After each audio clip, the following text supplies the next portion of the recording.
Ok,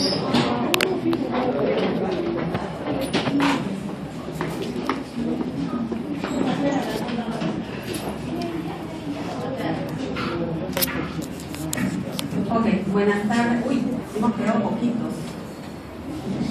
Los sobrevivientes. Muy bien.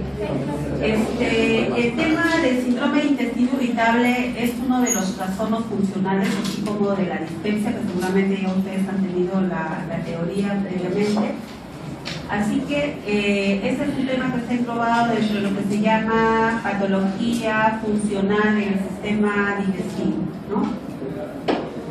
Ya hace muchos años, el Colegio Americano de Gastroenterología lo define, esta patología, como una molestia abdominal, como una molestia o como un disconfort abdominal, y esto está asociado con hábitos intestinales alterados. Ya vamos a ver de qué se trata. Dentro de las generalidades vemos que esta patología es un trastorno funcional digestivo que de repente con el paso del tiempo ya va a haber se va a demostrar alguna organicidad.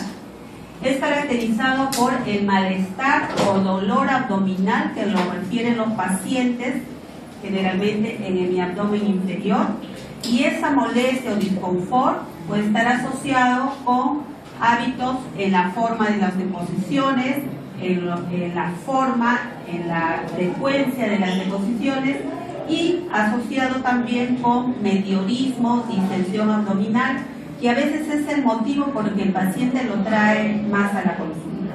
Un meteorismo tal que no podría estar en esta clase, por ejemplo, ¿no? Entonces, pero ¿cuál es la diferencia? De que el examen físico que nosotros hacemos es normal, ¿no? No encontramos signos de alarma. Esto es individual, es variable en el tiempo, es un trastorno crónico, sí, es recurrente porque tiene periodos de mejora y periodos de exacerbación. Donde ha sido más estudiado en Estados Unidos, en Europa, ¿no? En Estados Unidos vemos que 10 a 20% de la población lo padece, en Latinoamérica de un 9 a un 18%. 30% de estos pacientes van a tornarse asintomáticos sin saber sin tener mayor explicación del porqué. Y siempre, pues en este caso, nos echan la culpa a las mujeres, que nosotros, como es un síndrome funcional, por eso que se presenta más en las mujeres, porque somos más histriónicas, etcétera, etcétera, lo que lógicamente no estamos de acuerdo. Pero sí, los trabajos de investigación refieren pues que en mujeres es mayor frecuente encontrar esa patología que en varones. Pero lo que sí es cierto, de conforme la edad va avanzando, también esta patología va disminuyendo. Es decir, es más difícil encontrar un paciente de 60 años, de 70 años con un síndrome de intestino irritable, y más fácil encontrar en pacientes jóvenes. Y también es cierto de que no todos los pacientes consultan por estas molestias. Generalmente cuando ya vienen con nosotros, vienen con una larga lista de medicamentos que han tomado y que les han dado en la farmacia, ¿no? Una gran variedad de medicinas. Pero ¿por qué es importante? Hasta aquí podríamos pensar, bueno, tiene su gasecito, le molesta, le duele, pero sí a veces es tan severo y altera tanto la calidad de vida del paciente que produce un ausentismo laboral, y lógicamente pues eso contribuye a mayor gastos económicos del Estado en lo que es salud. El síndrome de intestino irritable severo, el 80% son mujeres. La epidemiología en el Perú es todavía incompleta. Se intentó hacer un trabajo a nivel nacional, pero no tuvo mucha cabida, no se llegaron a grandes conclusiones. Y lo que sí es cierto de que el 24 al 40% de la consulta especializada se ven estos pacientes. Este cuadrito ya muy conocido, vemos cómo en Europa es donde más trabajos de investigación se han hecho, en Estados Unidos también. Y esta pirámide nos grafica lo que les vengo diciendo anteriormente. El mayor porcentaje son mujeres que varones. En la base de la pirámide están esos pacientes que consultan en las farmacias o toman algún sintomático, luego van a los médicos generales y recién al final van al especialista.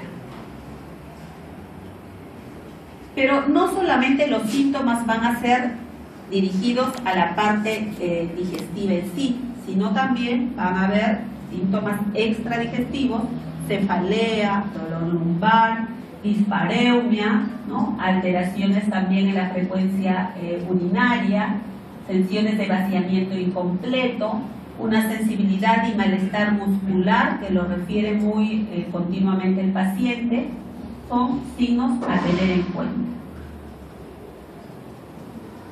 Pero tenemos que tener también en cuenta y bien claro cuáles son los síntomas de alarma.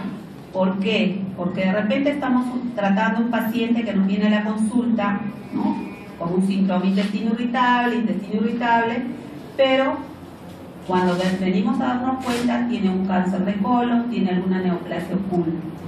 Entonces, hay que pensar que estos pacientes que tienen sangrado rectal, pues algo debe estar sucediendo, hay que hacer su examen.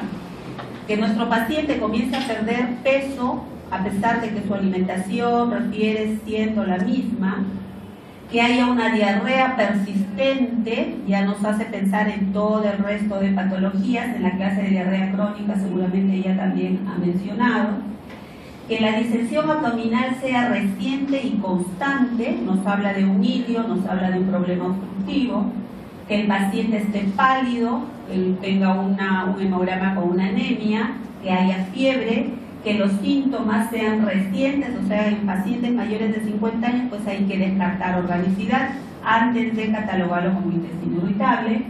Y también en la historia familiar es importante, indagamos cómo son los antecedentes familiares. Ha tenido enfermedades inflamatorias intestinales, colitis ulcerativa, Crohn, ¿no? Cáncer de colon, hay que ir investigando también eso.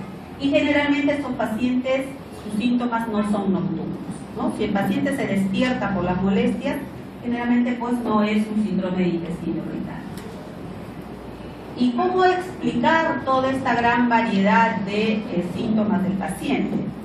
Bueno, pues la fisiopatología nos dice que podemos encontrar una función motora intestinal alterada, una percepción visceral anormal, hay una hipersensibilidad visceral y eso se debe a las vías aferentes más sensibles en condiciones basales y en condiciones de estimulación, anormalidades del sistema nervioso autonómico, tanto vagal y simpático adrenérgico, trastornos también en la actividad neurohumoral, ahí tenemos que tiene que ver también con las conexiones con el sistema nervioso central, factores psicológicos y estrés. Esto es sumamente importante porque hemos visto que al tratar el estrés, la depresión que puedan tener estos pacientes, mejora también el cuadro de síndrome intestino irritable.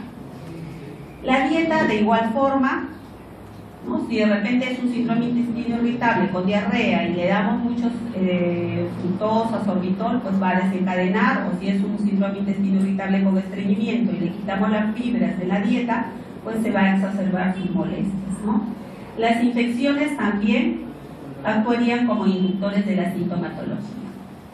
Cuando hablamos de la motilidad intestinal alterada, se ha visto que en los últimos 50 años ya se ha descrito, ¿no?, que la contractibilidad del colon,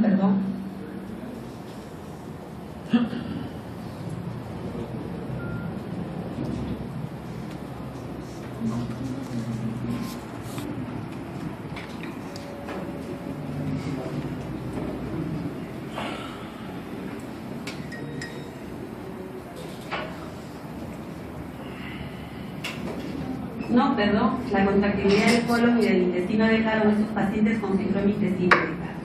El estrés psicológico, un examen que van a dar de gastroenterología y que es tan amplio y que tiene tantas cosas que tienen que estudiar. El estrés físico, subir nomás del primer piso hasta el cuarto piso me da un estrés físico a mí. La ingestión de la comida también puede alterar la contractibilidad del colon. El dolor está más frecuentemente asociado con una actividad motora irregular. Se ha observado también, ¿no?, que esa motilidad anormal del intestino delgado en estos pacientes con ayuno, tal como una pérdida del complejo motor migratorio y contracciones agrupadas y prolongadas. También se ha visto una respuesta contráctil exagerada en respuesta a una comida con exceso de grasa.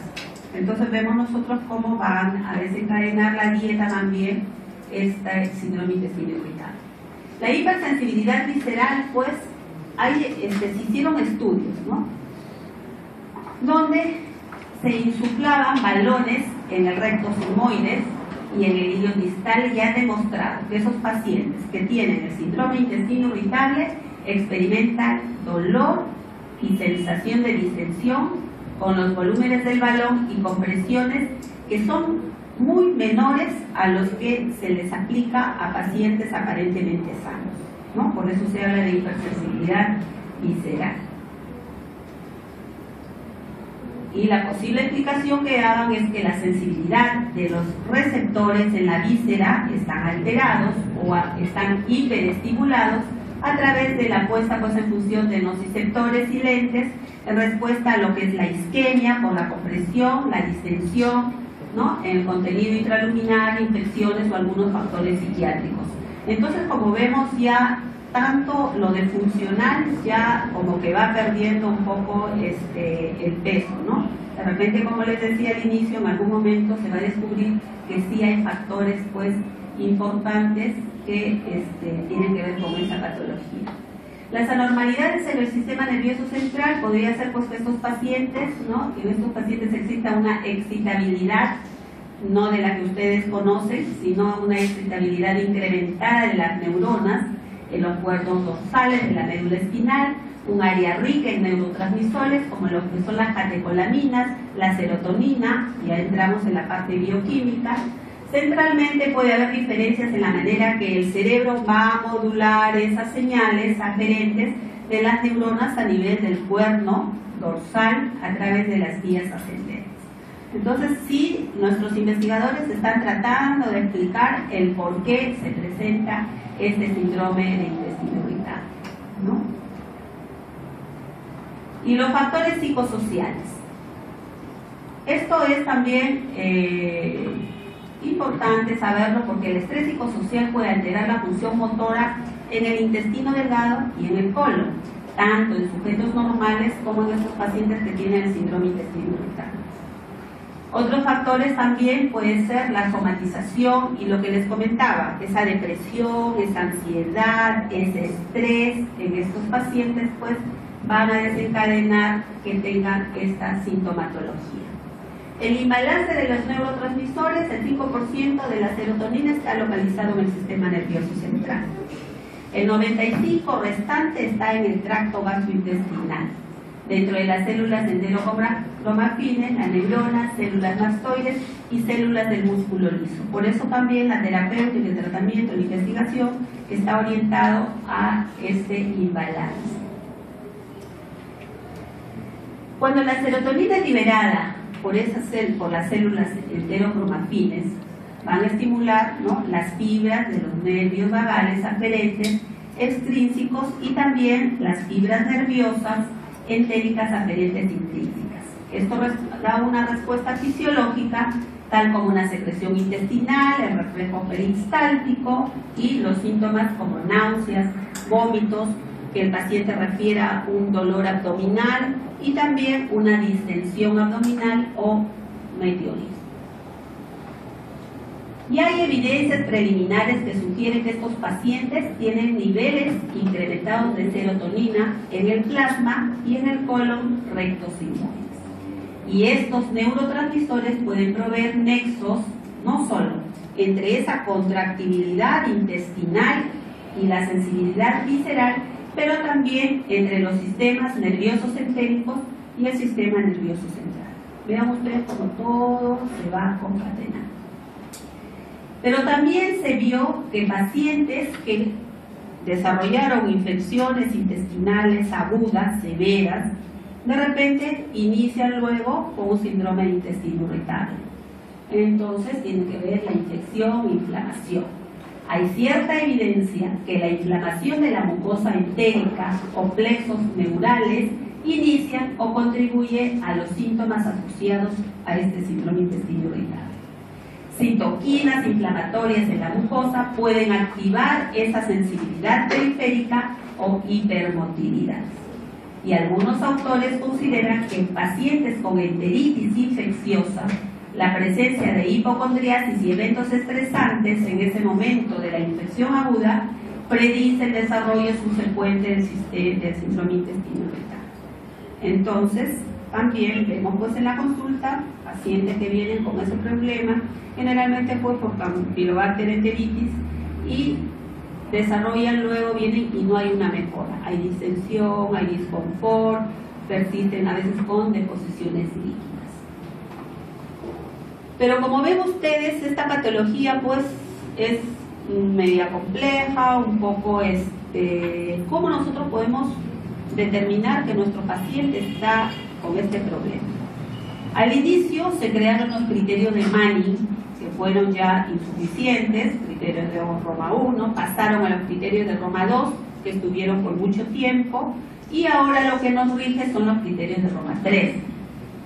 Al menos dice 3 días en el mes, en los 3 meses precedentes, durante los cuales se haya experimentado molestia o dolor abdominal.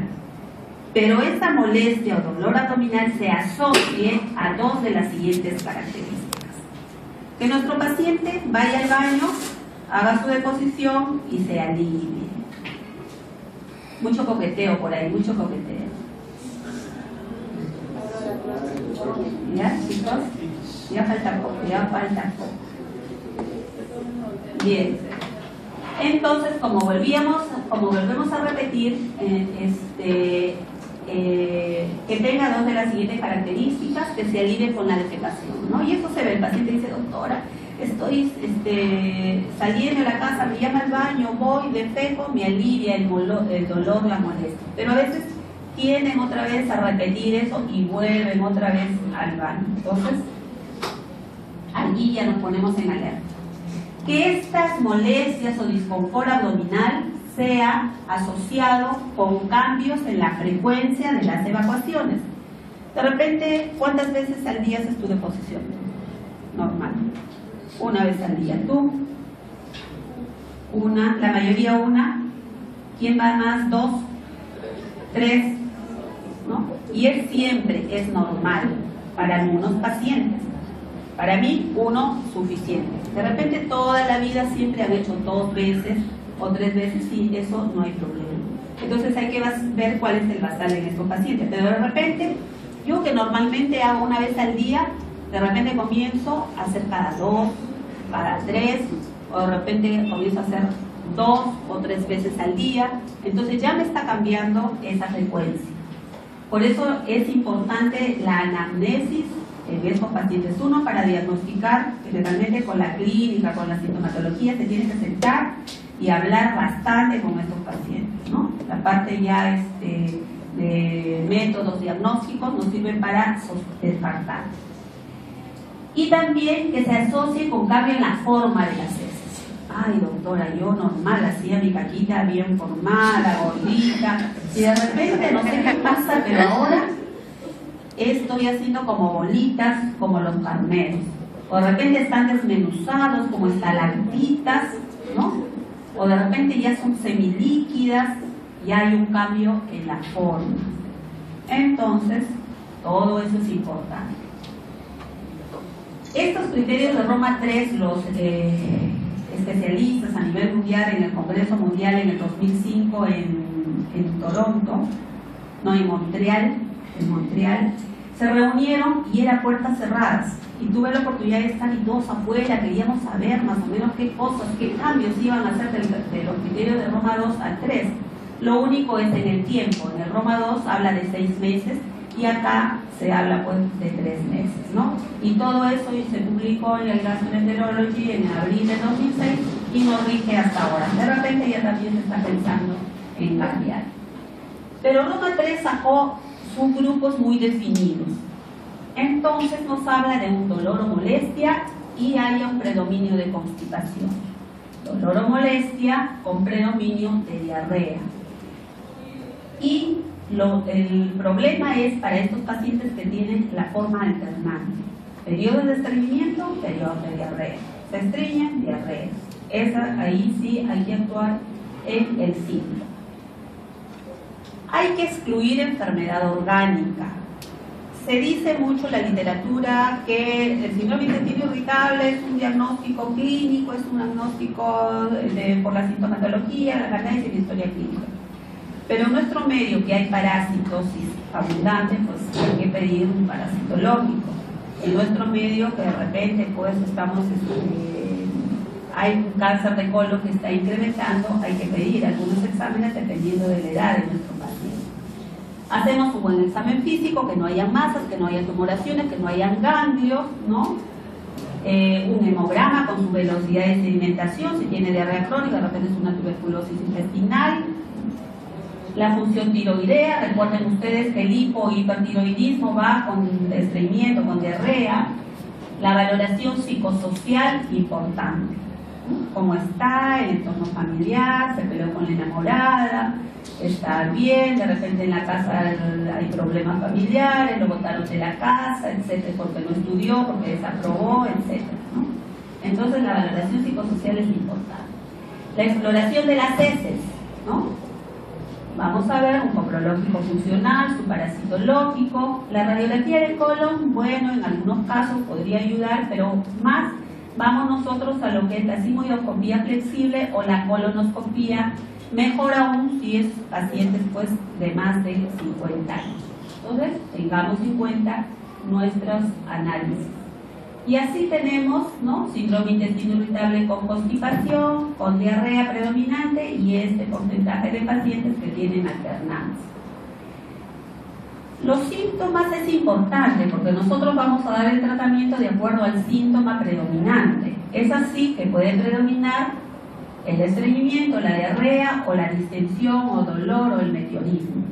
Un odontólogo me decía que sus pacientes le decían que su médico con música adentro, porque como estaba en posición así a los pacientes y el estómago un ruido hidroaéreo, un meteorismo pues elevadísimo por ese síndrome intestino irritable, viene como altera hasta en la parte también profesional, ¿no? Y bueno, ya nos vamos a la parte final, al tratamiento. Si hay un síndrome intestino irritable con diarrea, podemos usar los antidiarreicos, tenemos a la mano la loperamida, ¿no?, la coleselamina, el ostacentrol lo tenemos en nuestro mercado, los derivados opiáceos, incluyendo la loperamida y el difenoxilato, sí lo tenemos, y para estos pacientes con síndrome intestino irritable y diarrea. Recordemos nosotros que la loperamida podemos darlo cuando hay también urgencia defecatoria, que es frecuente en estos pacientes, pero siempre y cuando nosotros hayamos descartado que no hay un problema infeccioso, porque si no empeoraríamos el cuadro. Y si tiene estreñimiento, pues va a ser importante una dieta rica en fibras, de repente algunos laxantes, procinéticos para mejorar un poco esa motilidad intestinal. Había el tejacerot, que era muy bueno, pero se suspendió por efectos cardiovasculares adversos. Si hay dolor, fundamentalmente los antiespasmódicos, ¿no?, son los que van a ser más utilizados. Esta categoría incluye a los anticolinérgicos como la diciclomina, la iosina, la carfentanina, a los relajantes musculares directos como la mebeverina, la trimebutina, que sí tenemos en el mercado, los bloqueadores de los canales de calcio, el pinaverio, bromuro de pinaverio o el bromuro de otilonio. Entonces nosotros tenemos un arsenal terapéutico y lo vamos a usar de acuerdo a la sintomatología con la cual venga nuestro paciente. Y como les mencionaba al inicio, si nosotros vemos que tiene un problema de ansiedad o depresión, al mejorar con los antidepresivos, ansiolíticos o terapias psicológicas, este paciente va a tener una mejor calidad de vida, va a mejorar también su sintomatología. El bromuro de pinaverio que mencionábamos, ¿no?, tiene un efecto antimuscarínico, es un bloqueador de los canales de calcio, tiene una acción selectiva sobre la fibra muscular lisa del tracto digestivo. Entonces lo usamos para esos pacientes con su síntoma predominante sea el dolor. El bromuro de otilonio interfiere con la disponibilidad de los iones de calcio, reduce la motilidad sigmoidea postprandial y mejora el dolor y la distensión. para esos pacientes que tienen pues diarrea, que hay insuficiencia defecatoria, que hay distensión abdominal. La trimebutina como antiespasmódico musculotropo inhibe la motilidad aumentada del intestino grueso si hay dolor o diarrea. Como les decía, el tejacerol ya mejor ni lo leamos porque ya no hay en el mercado. La mebeverina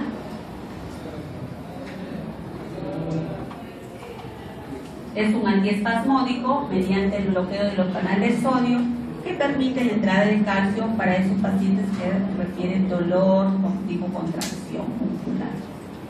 ¿Y cuál va a ser el pronóstico? Nuestros pacientes no le vamos a decir, mire, tome esto que con eso se va a curar, porque no va a ser así. No hay que darle falsas expectativas. Habrá periodos en que el paciente esté libre de síntomas y otros que esté muy sintomático. Y acá, cuando esté muy sintomático, es que nosotros vamos a dar el tratamiento. No olvidemos que el 30% de estos pacientes se tornarán asintomáticos en algún momento de sus vidas, espontáneamente y sin razones pues conocidas para que ello ocurra. Visitas regulares al médico ayudan mucho al paciente en la mayoría de los casos, teniendo un efecto terapéutico importante. ¿Qué es lo que quieren ellos? Que uno los revise, que uno los vea, que uno les diga que no, que es un problema funcional, que no es un cáncer. Porque al tener dolor, molestias, todo eso, lógicamente lo primero que piensan es que deben de tener un cáncer. Rodríguez se durmió. Ya falta poco, ya falta poco. En este caso es muy importante establecer objetivos realistas y ayudar al paciente a que pueda tolerar mejor sus síntomas. Que tolere los síntomas. La cura no es posible, pero se puede mejorar la calidad de vida de estos pacientes y pues que su estado funcional, sus actividades diarias no se vean muy comprometidas con esto. Si un paciente que tiene el diagnóstico de síndrome intestino irritable bien establecido regresa inesperadamente es porque hay una razón, algo ha desencadenado, algo ha sucedido y hay que escucharlo y dar el tratamiento de acuerdo al factor que lo ha exacerbado. Ok, chicos. Muy bien.